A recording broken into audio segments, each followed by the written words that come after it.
सहयोगी इस वक्त मेरे साथ हैं। विजय लक्ष्मी मनमोहन सिंह के घर के बाहर से इस वक्त हमारे साथ है, जहां राजनेताओं का तांता लगा हुआ है। उनके पार्थिव शरीर के दर्शन करने के लिए लोग पहुंच रहे हैं और देवेंद्र पाराशर हमारे पॉलिटिकल एडिटर इस वक्त हमारे साथ जुड़े हुए हैं। देवेंद्र, जिस बात का जिक्र प्रधानमंत्री नरेंद्र मोदी कर रहे हैं, ऐसे किस्से कहानियां पूर्व प्रधानमंत्री मनमोहन सिंह के बारे में ना जाने कितनी है। और एक किस्सा जो शिवराज सिंह चौहान ने शेयर किया है कि जब वो मध्य प्रदेश में अनशन पर बैठे हुए थे, एक फोन पूर्व प्रधानमंत्री मनमोहन सिंह का उनके पास जाता है और उस फोन पर इतना सम्मान, इतना रिस्पेक्ट था मनमोहन सिंह साहब का कि उस फोन पर शिवराज सिंह चौहान अपने अनशन को खत्म कर देते हैं और यकीन करते हैं उनके आश्वासन पर। और जी हाँ, बिल्कुल। और अब ये देखें कि तब हो रहा था कि जब देश के प्रधानमंत्री रहते हुए कितनी तीखी टिप्पणी भी उनके बारे में अगर की जाती हो, बावजूद इसके उनका रिएक्शन कभी उस तीखापन का एक दहाई हिस्सा भी लिए हुए नहीं रहता था। और ये बताता था कि उनकी अपनी जो पर्सनैलिटी है, उसमें पॉलिटिकल कॉरिडोर में आने के बावजूद उस व्यक्तित्व को उन्होंने नहीं छोड़ा। उनकी ये सहजता, ये विनम्रता, इसने सभी दलों के नेताओं के भीतर उनकी एक गहरी छाप छोड़ी है। और निश्चित तौर पे सभी ये समझते भी थे, क्योंकि गठबंधन की सरकार चला रहे हैं, कांग्रेस पार्टी जो कि कितनी डोमिनेंट है, कांग्रेस का गांधी परिवार, इस बात को लेकर बहुत सारी चर्चाएं चलती थी। उस लिमिटेशन के भीतर अगर देश के प्रधानमंत्री के तौर पर मनमोहन सिंह काम कर रहे थे तो निश्चित तौर पर बहुत सारी सीमाएं उनके भीतर थी। लेकिन इसके बावजूद अपने कामकाज से, अपने व्यक्तित्व से उन्होंने एक अमिट छाप छोड़ी, और जिसका ये नतीजा है कि किसी भी पॉलिटिकल कॉरिडोर से आप देखें, किसी भी राजनीतिक दल के किसी भी नेता से अगर आप पूछें तो अगर उसका कोई इंटरेक्शन रहा है पूर्व प्रधानमंत्री मनमोहन सिंह के साथ, तो वो अच्छे संस्मरण के साथ ही रहा है और उसी तरह की बातें बता रहा है। दूसरी चीज की डेवलपमेंट को लेके जो उनका विजन था, वो चीज उनको बहुत खास बनाता है। और जैसा कि कल रात भी हम लोग बात कर रहे थे कि 1964 के दशक में ये सोचना कि आत्मनिर्भर भारत के विकास की रूपरेखा कैसी होनी चाहिए, एक्सपोर्ट पर कैसे ज्यादा से ज्यादा फोकस किया जाना चाहिए, वो उस दौर में उन्होंने उस विजन को देखा। और लगातार उनके जो फैसले रहे, चाहे अलग अलग रूप में आर्थिक सलाहकार के तौर पे, रिजर्व बैंक के गवर्नर के तौर पे, वित्त मंत्री के तौर पे या फिर प्रधानमंत्री के तौर पे,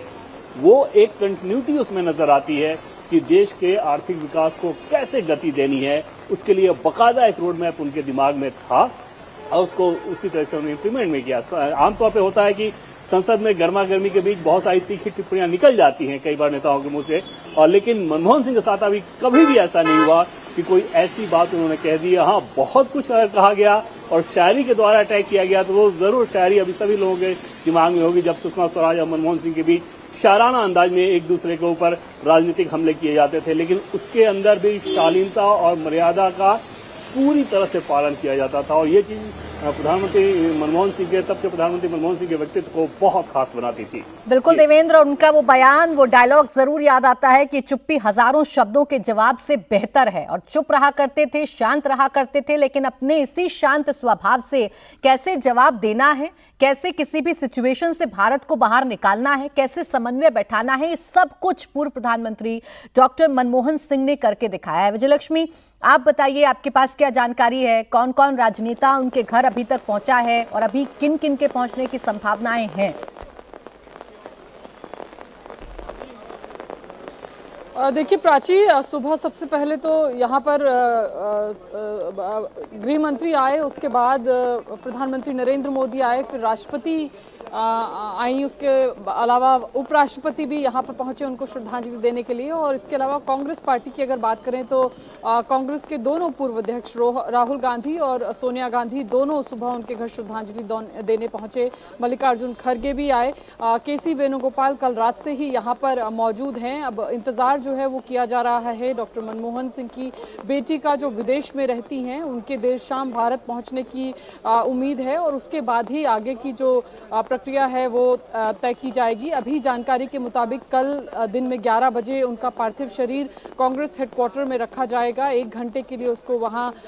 दर्शनों के लिए रखा जाएगा और फिर उसके बाद अंतिम